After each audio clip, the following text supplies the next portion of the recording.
Hey guys, in this particular video, we're going to be talking a little bit about artist budget and budgeting for your business, but specifically we're going to be talking about how do you get paid in a salary, but I want you to remove that image, that word from your mind, salary, and we're going to change it to what's called owner's draw. So that's what we're going to focus in on this video. You'll hear me talk a lot about in the course about budgeting.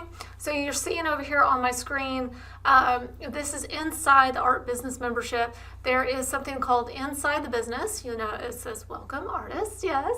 So inside the business, that's where we have a course that specifically talks about budgeting and Google Analytics, all this stuff, but budgeting is right down here. And so one of the members in our community had a question about how do I get paid in a salary. So that's what this video that you're about to see is all about. If you want to dive deeper, I would suggest you become a member of the Art Business Membership, and I'll include a link below so you can click on that and get in the know. Know what I'm saying? So if you have any questions, just please post them in the comments below. I'll be glad to answer, and it might even result in another little fun video like this because I love answering you guys' questions. Okay, so enjoy the video, and I can't wait to hear from you. Bye. Hey there, so we're going to talk a little bit more about budgeting. So actually in the budgeting course, I didn't specifically go into any softwares or provide you spreadsheets because I wanted you to go through the exercise of creating your own spreadsheets or finding your own software. Now, and the reason why I did that is because I found that a lot of times people just end up creating their own thing, even if I give them like, here's what I've been doing for the last 10 years, and they're like, oh, I could do better. So that's fine. I don't really care. You do what works for you. But I did get asked the question, how do I pay myself, you know, a salary as an artist? So here's the thing. As an artist, a salary really isn't a thing. What you want to start calling it is a owner's draw. And an owner's draw is different from a salary, because when we think of a salary, we think about like the corporate world where it's a set amount that you're going to be given every single month. As an independent business owner or sole proprietor, you're not going to have oftentimes a solid income that you can give yourself. Like you're not going to be able to, one month you might make a couple thousand, the next month you might make 100. So you have to kind of change the mindset a little bit on that and know that you can take a draw, and that owner's draw is typically a percentage. So I'm going to show you a little bit about this and kind of how I work it in my budget. And I'm actually going to show you the budgeting software that I use.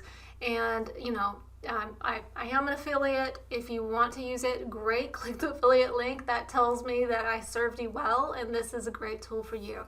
So, and before I used this software, I actually used QuickBooks for probably about 5-10 years, and not 10 years, but like 5 to 7 years. And the reason why I used it at the time was it was free to me, because when I used TurboTax, I got QuickBooks Self-Employment for free. Well, they stopped that a couple years ago, and then it was $15.63 a month. How do I know that? I do my budget. So I started looking for opportunities to kind of get rid of them, because you guys, if you watch my budget video, you'll know that that's something that I do every month, is kind of reevaluate some recurring expenses, and does it serve me, and does it serve me well, type of thing, or is there something better option? So I found a better option. So what you're actually looking at is called YNAB, and that's Y, N as in Nancy, A as in Apple, B as in budget. So, and it stands for you need a budget. And this is a software that we actually use for a family as well. So the cool thing about it is you can have multiple budgets under one subscription. So you pay an annual subscription, and you can have a budget for your family, you can have a budget for your business, you can have a budget for your, I don't know, upcoming art sale, bake sale, whatever. The point is you can have multiple budgets, so it serves you in multiple ways under one subscription. That was awesome, because we have our family budget on this. So you're going to see on the screen a lot of hidden things, because this is like a real thing.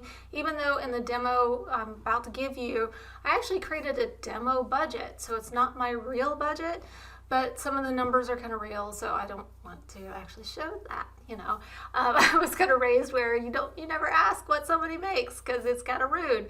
So I'm not going to show you what I make, but I am going to show you the logic behind it. So, okay, we're going to go to the computer. You ready? Let's go do this. All right, so here's what we're doing. We are talking about owner's draw, okay? So in order to do that, you have to know what's coming in and what's going out and so on. And this YNAB software really helps with the budget and gives you a visual of where you are on your goals. So, we talked in the budgeting class, the budgeting course, about having a goal. Maybe you want to do that workshop that's in France or something. Maybe you want to have a one-man exhibition down at your local museum or something, and that costs like $1,200 for just to rent the space. You see what I'm going with this. You need to plan for that sort of thing. And this really, really helps with that, this YNAB. So the way that I have it set up, and it's evolved over time, as you gain additional income streams, I actually put an income stream for each one of those. And majority of my work is commissions. So that's why I have a category for commissions. And then I, as you guys know, have a membership program. So this membership program, I keep track of the income from that, and then any separate online courses, and then of course also Etsy. So as I develop additional revenue streams like Redbubble, Society6, if I'm in a particular gallery, I'll add those in here. And that way I can see, is my income from these places worth my time? And if they're not, then you know what I can do? I can just click here, click on it again, and hide them. And easy peasy lemon squeezy. If I come in with a new one, I can just create a new income category. Love that. So, okay, so that's the income, right? We're working our way to the draw, trust me. Okay, so then we have our expenses. So the expenses I have also available in the categories that you need for tax purposes, and that's where one of the great things about QuickBooks kind of came into play, because QuickBooks integrates with TurboTax to do your taxes. And so I knew from QuickBooks what categories I needed to have for my deductions that would go into TurboTax. So what I did was I just kind of recreated those in this software, so in YNAB. So for example, and I did actually add in another little category called recurring expenses, because I know every month that this is going to cost me, or I know that every year I'm going to need to rebuy that domain, and that's going to cost me that amount. So it's pretty cool. So what it does is I can say, like here, I'll just go ahead and click on this. Kajabi, that's my software that I use for my website and my membership. And you can see I set a target. So it's actually kind of expensive, which is why we have to charge for these membership programs, not only because of that, but also because the content is freaking awesome, right? So I have a spending target. So my target is to get $1,900 by April 22nd so that I can pay cash for this. I don't want to go in debt for my business. I don't want to go in debt, period. So I know that this month I need to make $381.60 to cover and prepare for that expense, right? And that's what I did before. So that's what we need to do. So what we're going to do is then, so if I want to cover this expense, I can go ahead and click this underfunded, so I can click $381, and it's going to pull that money from the bucket that I have ready to assign. Okay, so if you get this YNAB, I strongly recommend that you take their it's like a 26-minute video tutorial, and it will be like, oh my god, this is amazing type of thing, because like I said, I watched that 26-minute video and I was done with QuickBooks because of this features and functionalities right here. And that led me to, now I can more solidly define my owner's draw, right? Okay, so that's one of the great things that allows you to create those budgets so you know what you need to collect every month in order to achieve a year-long goal.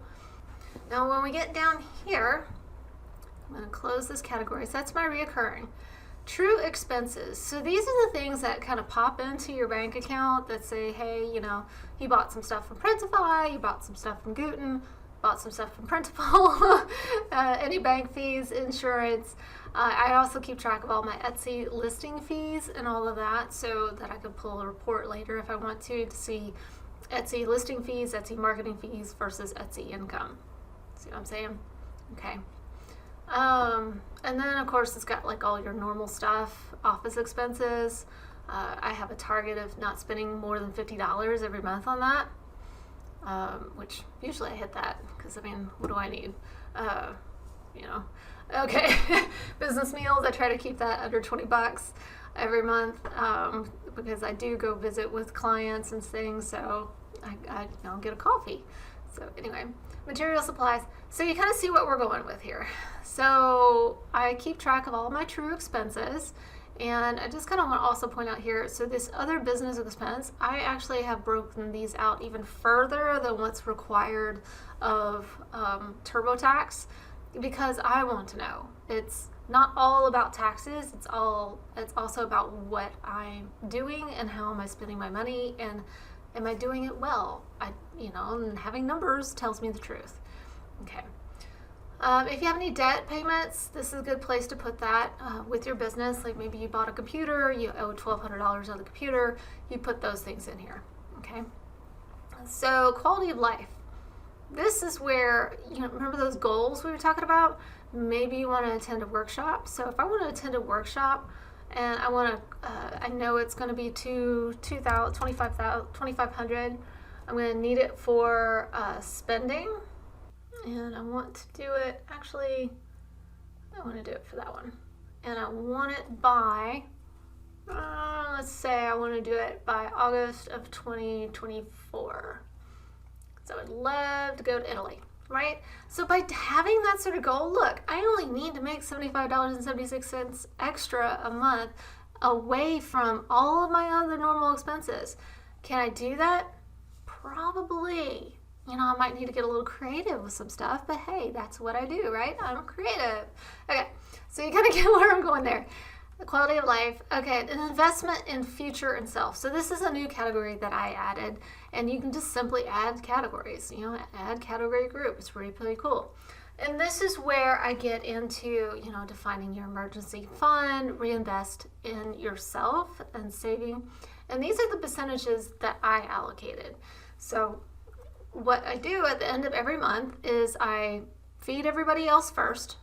I feed all of these categories first, right? And then whatever money is left over, I then allocate to these based on the percentage. So let's say I have, whatever this is, $4,374 left. I'm going to bring up my little calculator, and we're going to say fund money is 10%.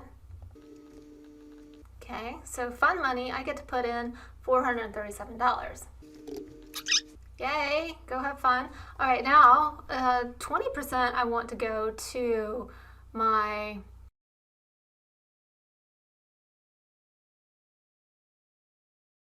So you see what I'm doing here, and then eventually I'm going to get me a little something over here. So tax savings, I want to save in preparation for the end of the year if I need to pay.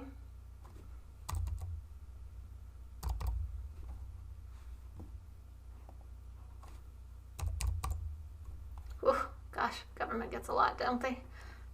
Yeah. Okay. That's why it's important to vote. That's my little PSA there. All right, and then my owner's, let's say 2. Okay. So I've got like 50 cents left over. So that month I would give myself $874. So, but when you look at the overall picture, I've got retirement saved for, I've got some tax savings saved, I've got some fun money kind of put aside. So if I wanted to bump this up to maybe 1,000, I would pull some money from the fun money. So I'm going to fix this by reassigning some of the money from fun money. All right, there we go. See how that works? This was a total game changer for me. QuickBooks doesn't do anything like this. And I'm not saying if you're on QuickBooks and you love it, don't switch. The whole purpose of this video is really kind of talk a little bit about owner's draw and how you kind of allocate that. And so I hope you found this helpful. If you have any questions, remember I am not a tax advisor. I am not a financial advisor. I'm showing you a little bit about what I do so that hopefully it can save you some time, energy, and money. Until next time, stay safe, happy, and healthy, and happy creating. Bye, guys.